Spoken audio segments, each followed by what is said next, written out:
Hey guys and gals, Effie here. Today I want to talk to you about I Should Have Worn a Curtain, Volumes 1 and 2 by Samyra Alexander. We'll talk about some things I like, a few things that I didn't, and whether or not I think the book is worth reading.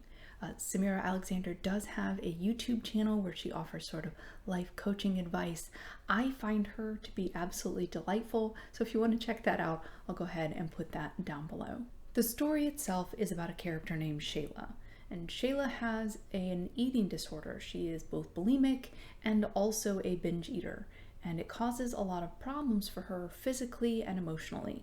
The concepts explored within the book are learning to accept yourself, learning how to set appropriate boundaries, and learning how to forgive the people in your life who have wronged you while not allowing them to control you. This book gave me all the feelings.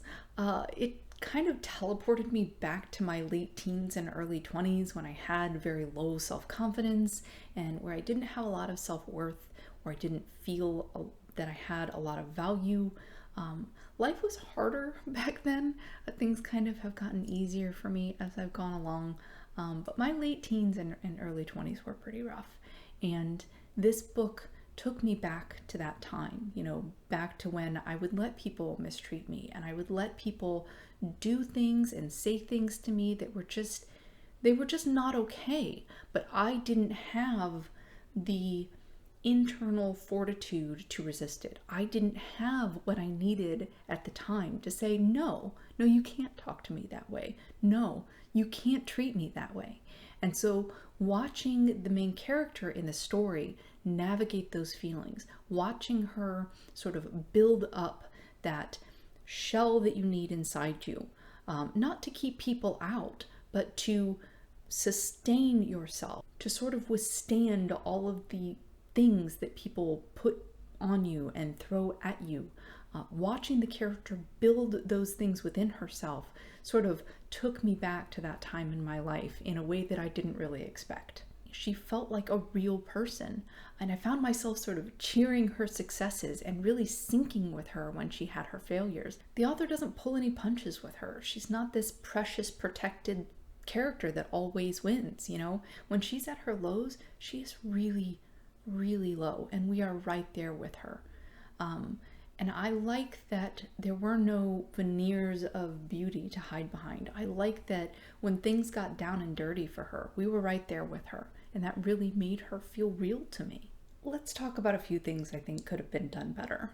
The writing in these novellas was a little bit rough. There were tense changes, there were point of view issues. In general, there were some other inconsistencies that I found really distracting.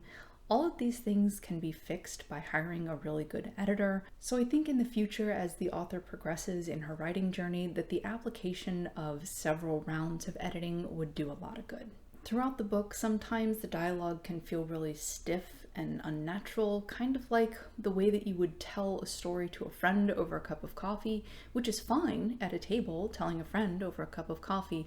It's not really what you're looking for in a book. It's not smooth and clean the way that dialogue in a novel should be. And again, I think that this could be fixed by hiring a good editor.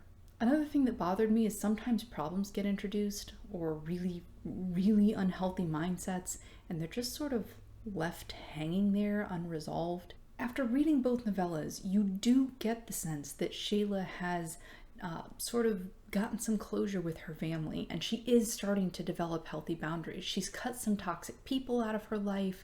She's left aside some of the really bad habits, some of the really self-defeating habits that she had.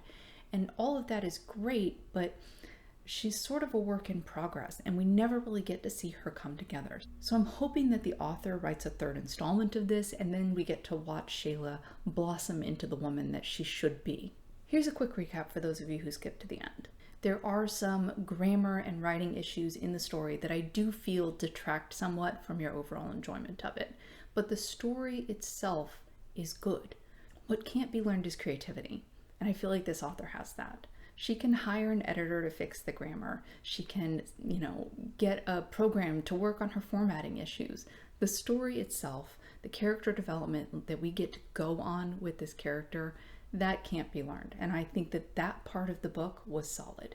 Unfortunately, I don't have a paperback version of this book to give away, but I was able to read it for free on Kindle Unlimited, so if you're interested in checking that out, I'll go ahead and link it down below. If you like the way that I present information, please hit the like and subscribe button. If you want to be notified when I make new videos, hit the bell down below. Oh, and I'm writing a book of my own. It may have some grammar issues, and I may need to hire an editor. Debut novelists, right? So if you're interested in following my journey there, you can sign up for my newsletter at effywritesbooks.com. I promise I'll never spam you or sell your information or give it away to third parties. It's just for my information so that I can communicate with you guys. As it is, thanks so much for watching. Have an excellent day, and I'll see you next time.